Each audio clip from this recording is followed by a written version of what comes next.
Welcome back, everyone, to episode 5 of EverQuest Thornblade Adventures. We just started Kunark not that long ago on the server, and I got up to level 32 in the Overthere in the last episode.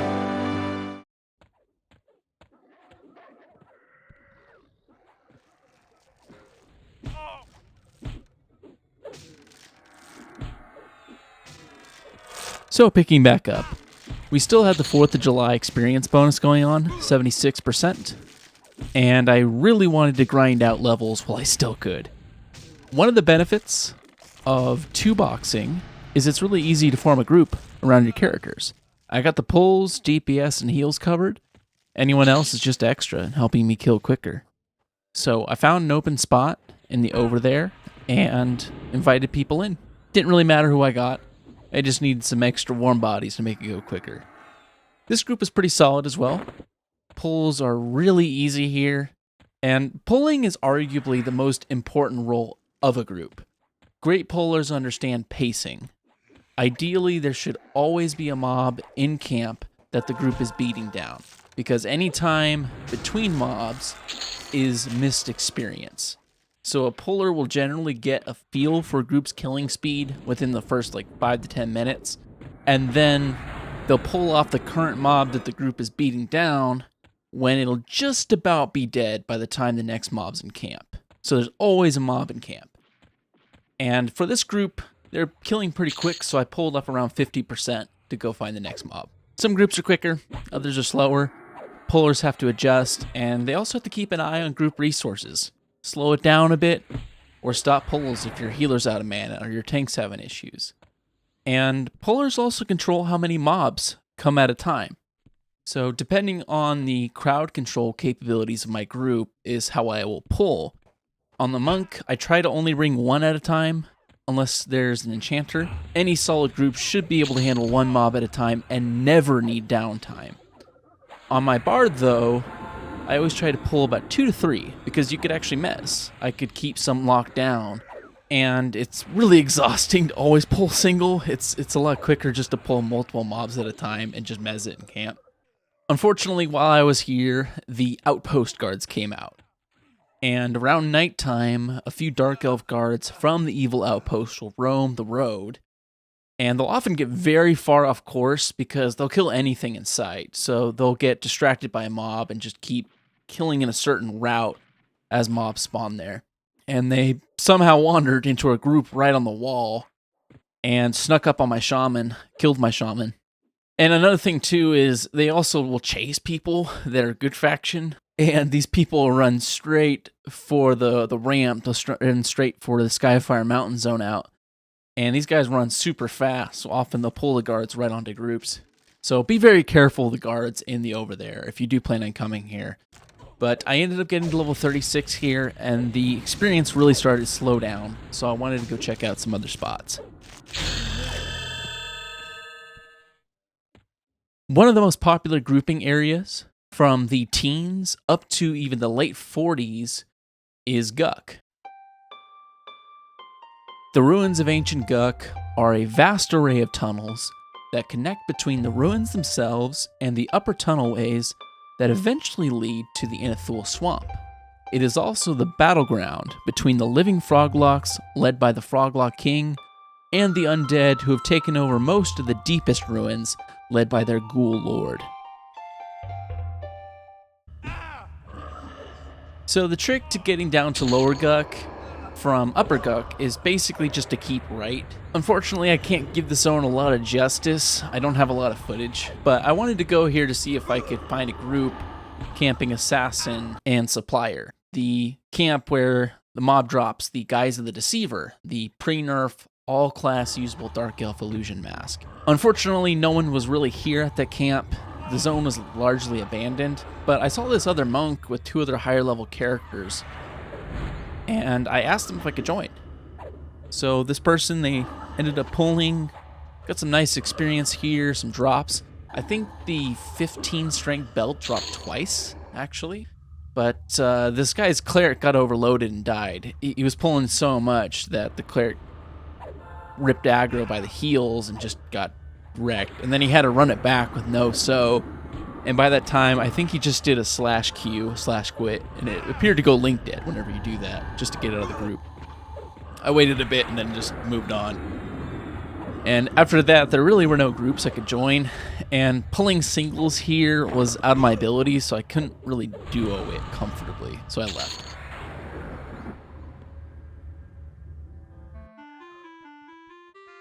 The next group I got was for Nagafen's Lair, or this one's also called Sol B, or Solusec B. It's another popular classic zone for the 40s. I think it's a bit more confusing to navigate through, even more so than Guck. I can't even imagine wanting to go here without maps. Poor P99 players. We went to a camp called Bugs and Bats, and these things were way higher level than me. Everything was pretty much red con, so I wasn't helping that much. And we really lacked adequate DPS because I couldn't keep up my part, and it put an extra strain on healing. And we had no crowd control too. The puller monk at that point wasn't splitting at all, so every pull was like 3 to 4 mobs. It was horrible. And eventually our luck pushed too far. The group wanted to go to the even higher level camp, to the Euphrates area. It was way beyond our ability. So a big pull happened. Both myself and the other healers completely went out of mana, and we wiped.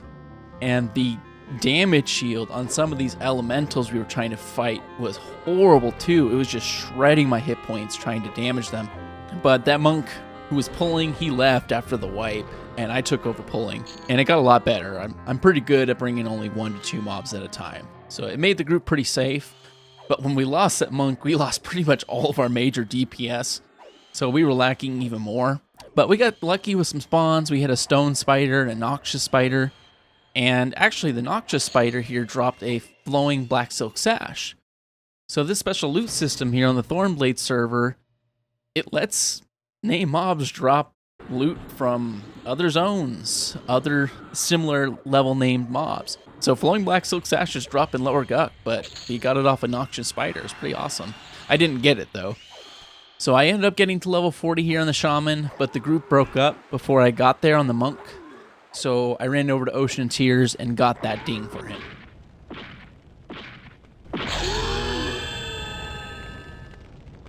This is probably the weirdest group I've had. The seed of dislike, of disdain for Druids has grown.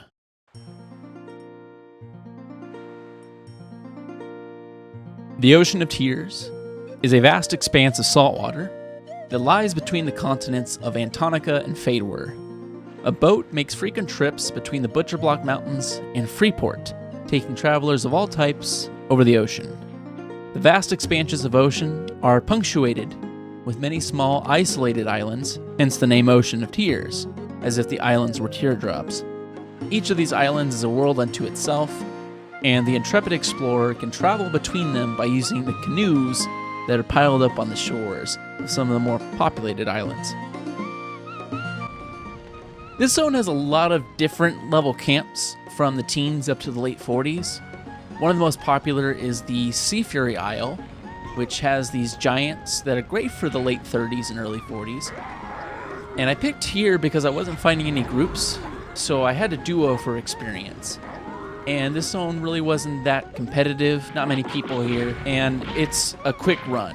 Kunark is a long run, whereas Ocean of Tears is just a Freeport translocator away, and I was bound in the Common Lands tunnel. These Seafury Cyclops give a decent amount of cash loot, and there's also a chance for a named Cyclops, called the Ancient Cyclops, which drops a necessary part for the Journeyman's Boots quest, the instant clickable run speed buff. So I started out here with just my 2 characters, and then I threw out some feelers for people to join. Not many people took me up on this, because I guess this zone's not optimal for experience. So the only ones that were willing to join were basically Druids. This group was, it was myself, the monk, shaman, a ranger, and 3 Druids. So this next part, if Druid is your favorite class, I don't mean any disrespect by what I'm about to say. In my experience, so many people roll Druids that they are in overabundance on every server that I've played on. And I get why. Druids are a Swiss Army knife class. They can kind of do it all. They can heal, DPS, port, buff, solo, and they're one of the best classes ever if you want to power level some lower level tunes. But Druids aren't the best tool for specific jobs. Their generalist nature and overabundance makes this class one of the least popular to invite in groups, in my opinion, down there with pretty much rogues. And there's a reason why they're often passed up for other classes. If I wanted a healer, I would put cleric or shaman first. If I wanted a DPS, I would pick monk, mage, rogue, or wizard first. So I was only able to find druids because nobody wanted them. And I got really mad in this group. In hindsight, I needed to take a break. The ranger stood up and started to tank, holding aggro pretty solid, but I had several frustrations. Despite having 3 other people in this group who could heal, there were points where if I didn't heal, the tank would have died. And it's like I'm already pulling, DPSing, slowing, and having to keep refreshing 10-minute long buffs. Could at least one of you guys take over healing? But the one that made me the most mad was the aggro ping-ponging. I like that one of the druids snared. It's great. I wanted them to do that. Snare does pull a lot of aggro.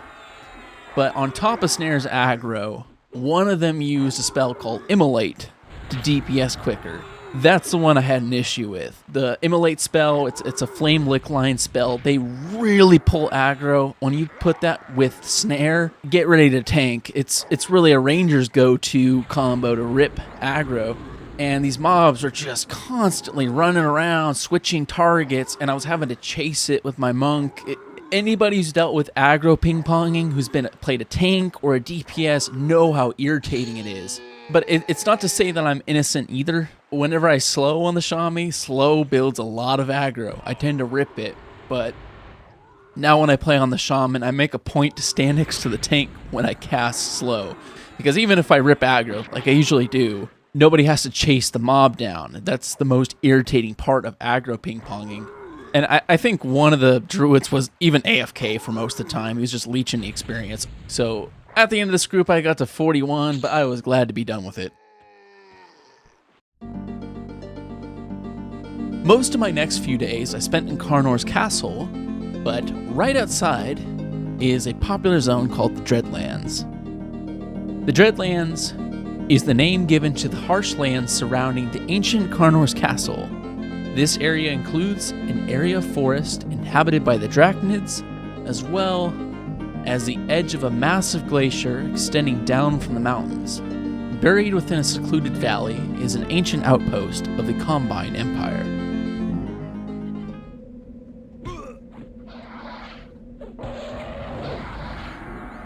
This is also a good relaxed spot like Ocean of Tears. Easy pulls, great for a soloer or duo setup. It does get a little crazy here at times depending on where you set up. Be careful if you set up shop right outside the Karnor's entrance, because there seems to be a lot of pathers. So I had some instances where there was like 3 mobs on top of me at one time. But I got a quick ding here, which leads me to talk about hell levels. So back in the day, there were certain levels that required way more experience than others. Usually about every 5 levels once you hit 30. But when you get to the 50s, it's extremely bad. Experience started to really slow down, and 54 and 59 were double hell levels that took even longer, like quadruple a regular level. Sometime around 2002, a patch evened out the leveling, so hell levels don't exist anymore. It still takes the same amount of experience to get to max level, but it's just smoother. No one levels especially bad anymore. But on Project 1999, it still exists to this day.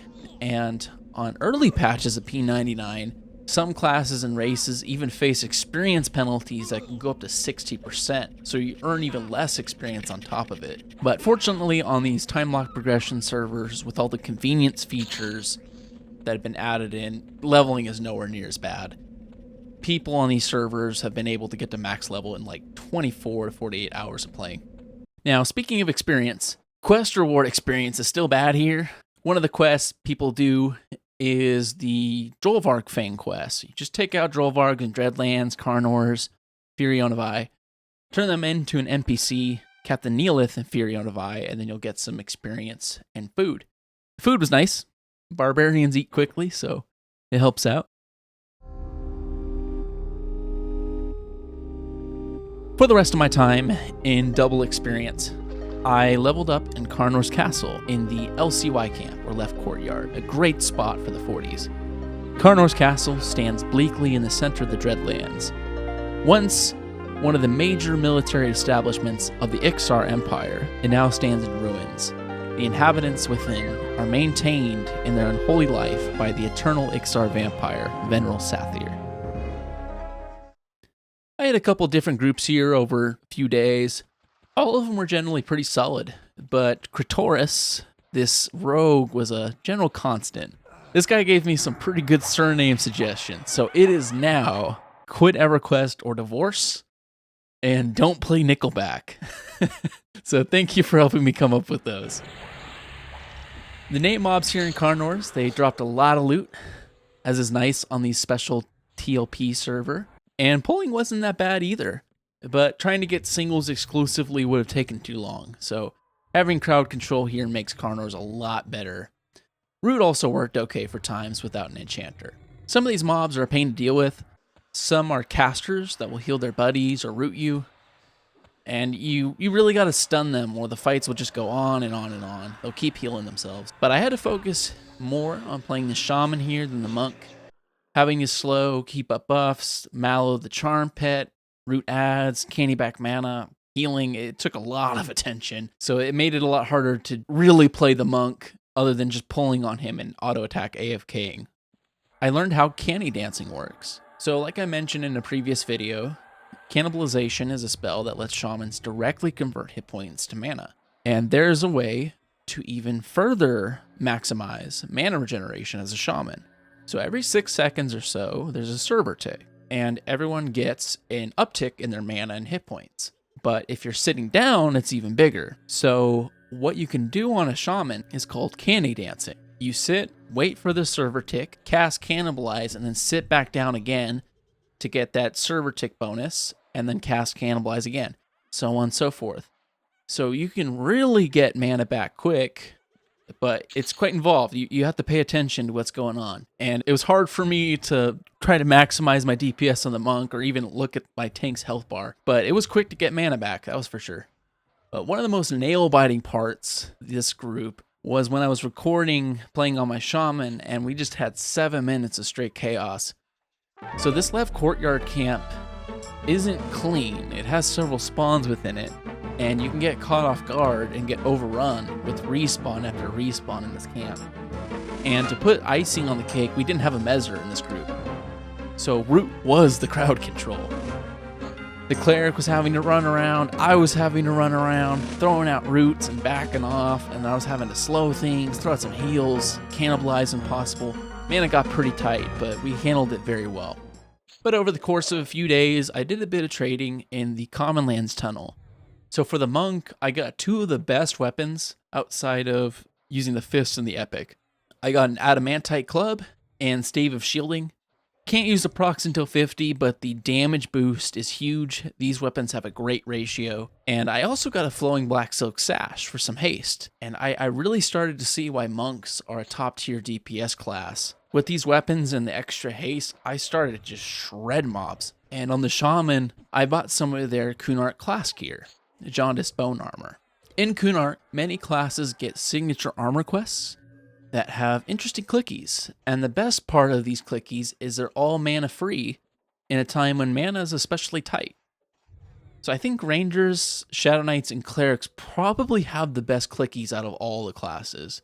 Rangers get an infinite summon arrow bracer, they get an invisibility helm, and these gloves that have a mana free cast of snare. So it really helps you build aggro when you can't sit down to meditate to build up any mana, and you really got to pull aggro. Shadow Knights get a clicky fear, snare dot, and feign death, so they can actually do some soloing with those. And Clerics might get the best piece ever. It's a chest plate that has a mana free complete heal. Takes 30 seconds to cast, but man, you combine that with the quested group heal legs and Velius, and I would definitely want to play Cleric if you had that BP in the legs. So I got several pieces of jaundiced bone armor for the Shami. And the pieces I got a clicky agility buff, strength, charisma, and dexterity. And these buffs normally cost a lot of mana. It makes it very difficult for me to keep up buffs on everybody in my group. I just can't do it. So having these pieces makes it a lot nicer now to keep buffs on my group mates. I can actually manage my mana a lot better. And I also got a bracer that does a 250 damage nuke completely for free. Takes a long time to cast, but hey, it's free damage. The two issues with these Kunark armor sets is they take a long time to cast, but that's to be expected. You're getting stuff mana free, and you can't use them until level 45. So I made it a point to get these levels as quick as I could. As long as we had this bonus experience on, I needed to burn it out quick. But one of the funniest parts of selling in the tunnel, so I had a bunch of junk, like a bunch of items from like 5 to 15 plat. So I was trying to sell this stuff over a few days, and I saw some other people in the tunnel trying to dump their junk. There were people getting angry in the chat, like, get your junk out of here. And someone eventually sent me a tell, I want to buy it all. Then I went, wait, what? And they meant it. Yeah, I want to buy it all. So they bought all that junk for 100 plat, and then I had to ask why. I've never seen that before. I was fully expecting the buyer to say this. I was tired of seeing crap on the screen, and I'm buying it now and destroying it. But nope, I guess it was to gear some tunes up.